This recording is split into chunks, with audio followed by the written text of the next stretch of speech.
आचार्य बंधु, संगीत कलाकार बंधु, साउंड वाले भाई, कैमरामैन, आप सभी के लिए मंगल कामनाएं, शुभकामनाएं। भक्तजनों, जब परम प्रभु की बड़ी कृपा प्राप्त होती है तब जीव के हृदय में श्रीमद् भागवत के प्रति एक प्रेम उत्पन्न होता है, कथा श्रवण करने की इच्छा जागृत होती है। कथा का ऐसा प्रभाव है जो हमारे हृदय को परिवर्तन करने का कार्य करती है, जो हमें सुंदर मार्ग दिखाती है। आज व्यक्ति बहुत कुछ पाया है, कम नहीं पाया है, सब कुछ तो है तुम्हारे पास, क्या नहीं कर सकते। बांध लिया हाथी बंद शेर भी किया है तूने, बड़े बड़े ऊंट की नाक में नकेल डाल उन्हें बश में है किया तूने, सब कुछ किया तूने। मनुष्य ने बहुत कुछ प्राप्त किया, परंतु जिसको प्राप्त करना था जब तक उसको नहीं प्राप्त किया तब तक कुछ भी नहीं प्राप्त किया। आना जाना खाना पीना तूने जाना, उठना बैठना हंसना रोना जाना, पर जिसे जानना था उसको नहीं जाना, फिर तूने क्या जाना। हम क्यों आए हैं, किस लिए आए हैं, ये विचारणीय तथ्य है और यही भागवत की मंगलमयी गाथा में वर्णन है। कभी विचार करना, अपने पूर्वजों के फोटो को देखना जो बेचारे अब चले गए, अब वो नहीं हैं। एक ना एक दिन दुनिया से सभी को जाना ही पड़ेगा। जैसे कोई नाट्य करता, जब कोई नाटक करता है और वह मंच पे उस भूमिका को निभाता है और जैसे मंच से उतरता है उसका वास्तविक जो स्वरूप है वो अपने स्वरूप में आ जाता है।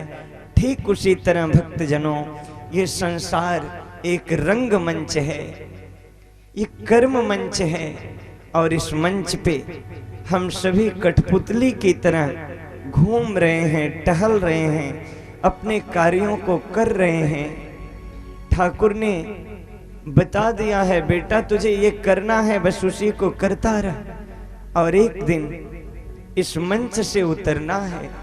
और कहाँ जाना है? एक व्यक्ति लेटा जमी पर, लोग कहते मर गया, आज तक वो था एक सफर में, आज वो अपने घर वापस लौट गया। मौत ही अंतिम यात्रा होती है और जीवन का पूर्णतः सत्य होता है और इस सत्य से बचा नहीं जा सकता। हर जगह परिवर्तन हो सकता है परंतु मृत्यु में कोई परिवर्तन नहीं। इसलिए भक्तों, मृत्यु को सुधारने का काम करें, मृत्यु को सहज सुंदर बनाने का काम करें। वो कहाँ से होगा? बोले श्रीमद् भागवत महापुराण की पावन कथा को जब हम अपने हृदय में धारण करेंगे और कथा के अनुरूप जीवन को जिएंगे, हमारा ये लोक भी सुंदर होगा और जाने के बाद वो लोक भी सुंदर होगा। इसलिए भक्तजनों, सदा सेव्या श्रीमद् भागवती कथा। भागवत कथा कब तक सुने? बोले सदा सेव्या, इसे तो बार बार सुनो, तब तक सुनते रहो जब तक जीवन की शाम होने से पहले श्याम के आने की आहट ना मिल जाए, श्याम से प्रेम ना हो जाए, तब तक कथा सुनते रहो। प्रेम कैसे होगा? इसके लिए हनुमंत लाल के चरणों में चलना पड़ेगा। हनुमंत लाल की कृपा से ही व्यक्ति के हृदय में भक्ति का प्रवेश होता है। और जो अच्छे मार्ग पर चलते हैं, जो सुंदर मार्ग पर चलते हैं, हनुमान जी उनका पूरा सपोर्ट करते हैं। चल बेटा, मैं तेरे पीछे खड़ा हूं। और जिसके पास हनुमंत लाल की कृपा का प्रसाद हो जीवन में, फिर कहीं अवरोध नहीं आ सकता, कहीं कोई बाधा नहीं आ सकती, कहीं कोई परेशानी और चिंता तो आ ही नहीं सकती। जब आप श्रेष्ठ मार्ग पर चलोगे, आज मंगलवार है, मैं निवेदन करूं हनुमान जी की आराधना हम सभी करते हैं, हनुमंत लाल की पूजा हम सभी करते हैं।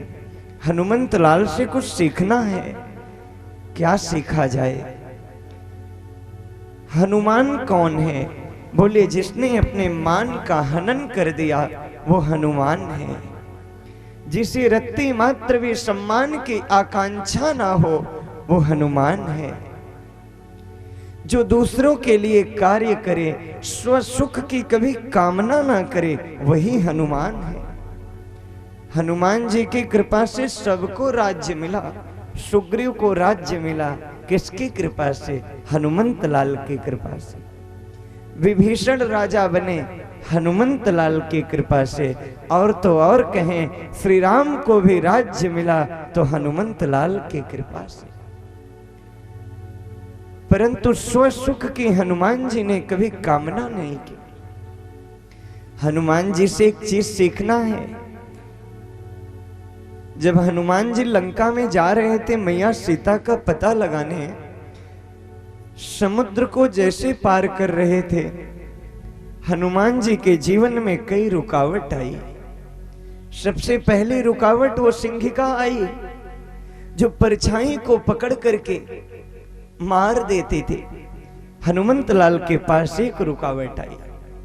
पुनः सुरसा नाम की रुकावट आई। पुनः मैनाक नाम का पर्वत आया। सोने का पर्वत है, पूरा सोना प्रकट हो गया। हनुमंत लाल आप विश्राम कर लो, फिर जाना। यहाँ थोड़े थोड़े सोने के लिए लोग भटक जाते हैं, परंतु हनुमंत लाल ने सोने का पर्वत भी त्याग दिए। अंत तो गत्वा, सारी बाधाओं को पार करते हुए, सारी रुकावटों को पार करते हुए, सारे आकर्षणों को पार करते हुए हनुमंत लाल को लंका में मैया सीता का दर्शन हुआ। कथा बहुत सुंदर संकेत करती है। ये रुकावट क्या है? ये मैनाक पर्वत क्या है? सीता कौन है? बोले सीता भक्ति की स्वरूप है, हनुमंत जीव का स्वरूप है, राम ब्रह्म के स्वरूप है। जब ये जीव भक्ति करने बढ़ता है ना, तो तमाम आकर्षण सामने आ जाते हैं, बड़े प्रलोभन सामने आ जाते हैं। और जो प्रलोभन में फंस जाता है, जो आकर्षणों में फंस जाता है, फिर वो अपने मार्ग से च्युत हो जाता है, हट जाता है।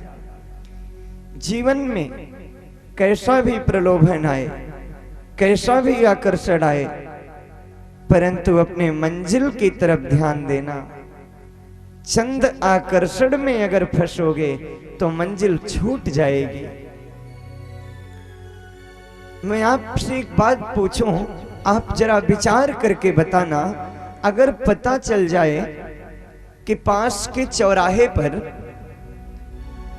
भगवान आ गए हैं, तो कितने लोग दर्शन करने जाएंगे?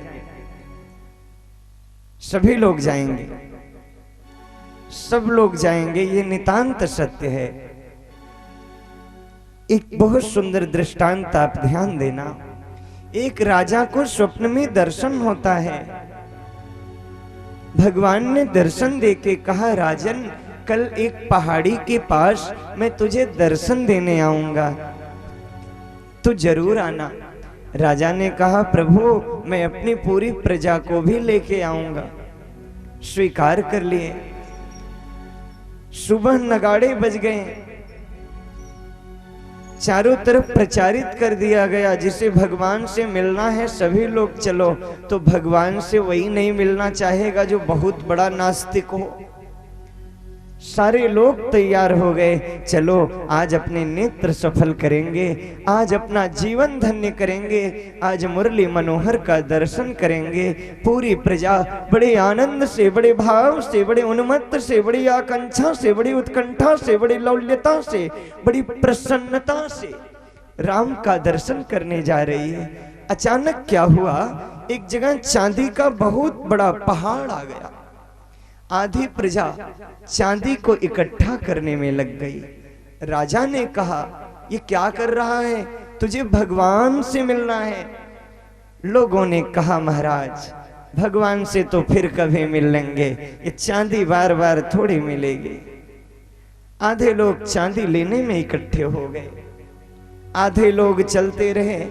आगे सोने का बहुत सारा सिक्का पड़ा था, लोग सोने के सिक्के को लेने लगे। राजा ने कहा भगवान से मिलना है, चल। लोग कहे भगवान से फिर कभी मिल लेंगे। लोग सोने के सिक्के में लग गए। सारी प्रजा इधर उधर के धन को इकट्ठा करने में लग गई। अब बचे एक राजा और रानी, दोनों जा रहे हैं। हीरे का बहुत सारा सामान उपस्थित था। अब रानी भी अपने आप को संभाल नहीं पाई और रानी भी हीरा इकट्ठा करने में लग गई। राजा ने कहा, अरे रानी दर्शन तो कर ले। रानी एक ना सुनी, अंत तो गत्वा राजा अकेले जाता है और उसे भगवान का दर्शन होता है। ये राजा और रानी की कथा तो मात्र एक सहज उदाहरण के लिए मैं प्रस्तुत किया। वास्तव में ये हमारी और आपकी कथा है। भगवान तो बिल्कुल सन्मुख है, परंतु धन पद का मद जीवन में जब आता है तो परमात्मा हमसे दूर हो जाता है, फिर वो नजर नहीं आता है। हम सभी भगवान की संतान हैं, जो हम मांगेंगे प्रभु जरूर देंगे। परंतु ध्यान देना, जो सांसारिक वस्तु मांगता है, जिसे धन चाहिए पद चाहिए, मेरे भगवान उसे धन पद दे देते हैं। अगर कोई छोटा सा बच्चा रो रहा हो तो उसकी मैया पहले उसे लॉलीपॉप दे करके शांत करेगी, चॉकलेट दे के शांत करेगी। कुछ बच्चे होते हैं जो लॉलीपॉप चॉकलेट से भी मान जाते हैं, लेकिन कुछ बच्चे ऐसे होते हैं जो लॉलीपॉप और चॉकलेट को भी उठा के फेंक देते हैं। फिर उसके साथ उसकी माँ क्या करती है, अपनी गोदी में ले लेती है, अपना स्तनपान कराती है, अपना लाड़ प्यार दुलार दिखाती है। ठीक उसी तरह जो धन पद के लॉलीपॉप में फंस जाएंगे वो मात्र वहीं तक सीमित रहेंगे, परंतु जो इन सबसे ऊपर उठ जाएंगे उन्हें मेरा परमात्मा अपनी गोद में ले लेगा, प्यारे अपनी गोद में ले लेगा, उनका आलिंगन बद्ध कर लेगा। इसलिए विचारणीय तथ्य है, किसी प्रलोभन में मत फंसना। सुखी होने का सबसे बड़ा साधन क्या है? एक मूल मंत्र आपको दे रहा हूं। आज व्यक्ति परेशान क्यों है? सबसे बड़ा कारण है वो अपनी अभाव की तरफ दृष्टि रखता है, अपने प्रभाव की तरफ नहीं। और जीवन में जब तक अभाव की तरफ दृष्टि रखोगे कुछ भी नहीं मिलेगा। इसलिए भक्तजनों, प्रभाव में देखो कि भगवान ने तुम्हें दिया क्या है। जिसके तुम लायक भी नहीं थे ना, परमात्मा तुम्हें वो सब कुछ दे दिया। तुम योग्य भी नहीं थे, परंतु परमात्मा ने तुम्हें वो सब कुछ उठा करके दे दिया। किसी को सह दिया उसने, किसी को मात दे दी है। विधाता ने सभी को कुछ न कुछ तो बात दे दी है। परमात्मा ने सबको कुछ न कुछ अवश्य दिए हैं। परमात्मा की कृपा का अवलोकन करो, अनुभव करो। हम योग्य नहीं थे, ठाकुर ने हमें उस योग्य बनाया है। और उन हनुमंत लाल से ये सीखो, जीवन में कितनी भी व्यवस्था बन जाए परंतु निराभिमानी बनकर के जीवन को जिया जाए। आइए बड़े भाव और बड़ी श्रद्धा से हम सभी व्यासपीठ पे मंगलवार के पावन से दिन में हनुमंत लाल का आवाहन करते हैं और व्यासपीठ पर हनुमंत बाबा को आनंद के साथ बुलाते हैं। तुम्हें बुलाते हैं पवन सुत, तुम्हें बुलाते हैं, तुम्हें बुलाते हैं पवन सुत, तुम्हें बुलाते हैं। आ जाओ व्यासपीठ पे हम तुम्हें बुलाते हैं। आ जाओ व्यासपीठ पर हम तुम्हें बुलाते हैं। तुम्हें बुलाते हैं पवन सुत, तुम्हें बुलाते हैं, तुम्हें बुलाते